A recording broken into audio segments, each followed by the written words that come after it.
My friend Nicole on IG sent me a TikTok that she asked me to talk about in a podcast. This was a TikTok of a girl stitching this girl's Get Ready With Me. And the girl was talking about a story time where she was seeing this guy. And I think by the third date or something, he asked her to take him on a date and like plan it. And I think get him flowers and like literally everything. And I don't know if she ghosted him after that or just like told him that she's not interested in that. And this girl stitched it referencing Bell Hooks' All About Love, which I read last year and I think talked about in a podcast. And she was talking about not so much the Get Ready With Me, but the comments under it, which were filled with a lot of low-key homophobia. I was trying to play the TikTok as an example, but I kept getting feedback, so I'll link it down below. But she's talking about how in All About Love, Bell Hooks references the feminist movement and how when we started wanting men to see us as full people and actually care about our thoughts and emotions, when men started to do that as well, a lot of women did not like it. Because as much as patriarchy ingrains in men what the ideal woman is, and obviously there's more extreme versions than that, and then like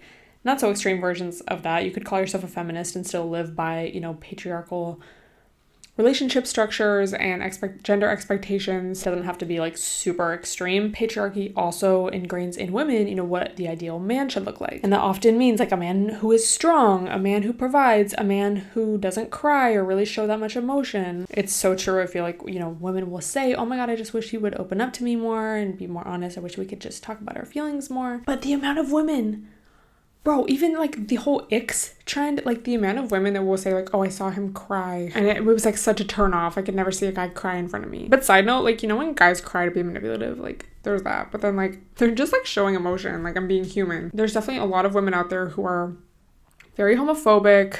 Oh my God, I would never date a man who was bi or who had ever been with a man or tried it or questioned his sexuality. I feel like the X trend is such a relevant modern example of that. So at the end of that TikTok, she says, how do you expect to find a man who is open and honest if you can't accept their version of love? I have a few mixed thoughts on this, and I remember thinking this as I was reading a few Bell Hooks books, because number one, women cannot be the ones to dismantle patriarchy. You could pay half on all the dates you want. You could pay for all the dates you want. You could encourage, you know, the men in your life to be open and teach them to be in touch with their emotions. But ultimately no, you can't do that to anyone, you know, like your best friend could be going through it and like you can't like make them think differently, see things differently, change. People have to want to change for themselves. And I feel like a lot of women also, they'll learn about this stuff and they'll like want to help the men in their life or their partner, like, oh my God, like you can be more in touch with yourself, you'll feel so much better, and just put all this time and energy into like trying to help their partner like access their emotions or whatever, and the man just doesn't care, doesn't want to, and it's like, bro, why did you waste all that time? But I've also seen people talk about Bell Hooks on social media and be like, oh my God, I hate when she says that. Like the whole like patriarchy is harmful for men too. Oh my God, I just couldn't read her because of that. And obviously patriarchy is a lot more harmful for women. But I do think there is something to be said, you know, for being aware of these things, because especially like, bro, it's not even about romantic relationships or sexual relationships with men. It's like, bro, what if you had a son, you know, like you would want to instill healthy values into that boy so he would have a good relationship with himself. He could access his emotions. He could recognize, you know, when society is trying to put him in this box of like what masculinity is supposed to look like. So I do think it's a very tricky subject, and I feel like there's a very fine line, because on one hand, yeah, you don't want to be explaining, trying to teach all the men in your life, like this is how to not be misogynist and this is how to undo patriarchy.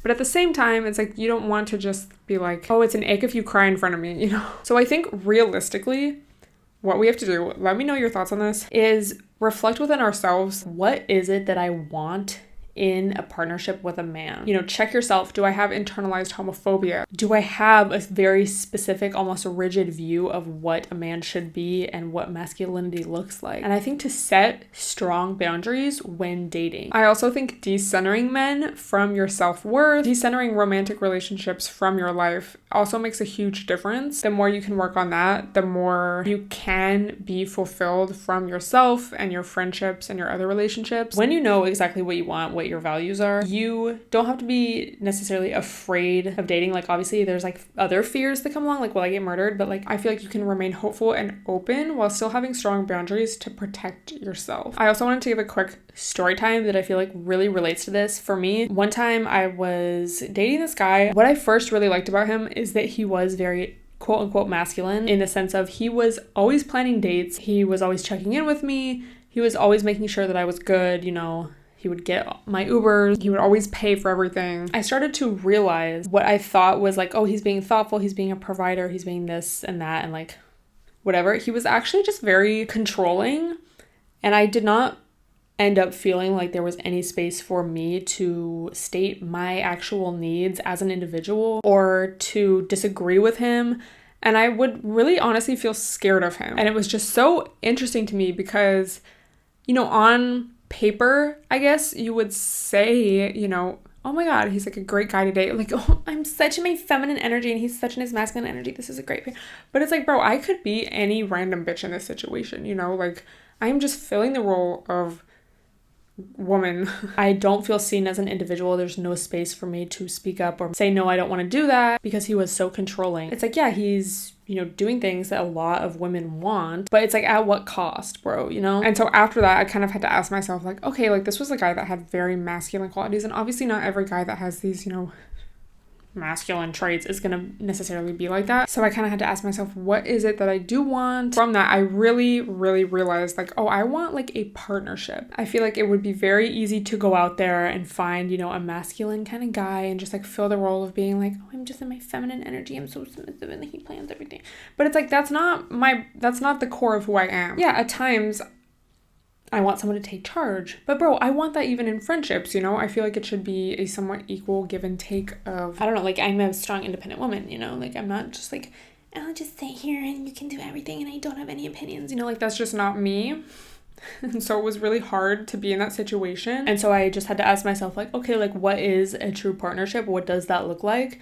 And how can I set better boundaries for myself so next time I can spot that quicker? And I think that was also a really good example. This is kind of like going in a different direction, but I feel like that was a really good example of just like, bro, you need to trust your intuition. And just because something looks good on paper does not mean that it's going to be a good situation or even just the right fit for you. Because, you know, you could date someone, oh my God, he never plans dates, he never pays for anything, whatever. Like, oh my God, I just want someone to provide for me. But then like someone could be providing for you, like doing that, paying, planning shit, and like still be not a good guy. So it's like, it's really about the person. Also, this is just a tip and trick, but especially if you're like online dating, if you're on the apps, but even if you meet someone in person and you're just like getting to know each other, asking questions, I think it's so important to not give them the right answers. If you're on Hinge, one of your prompts on your profile is like, I want a guy who, I can't think of what a prompt would be, but like, let's just say it's, I want a guy who, and then you write as your answer, like, is feminist, is open-minded, I don't know, isn't afraid of strong women. Kind of feeding them the answers that you want them to have.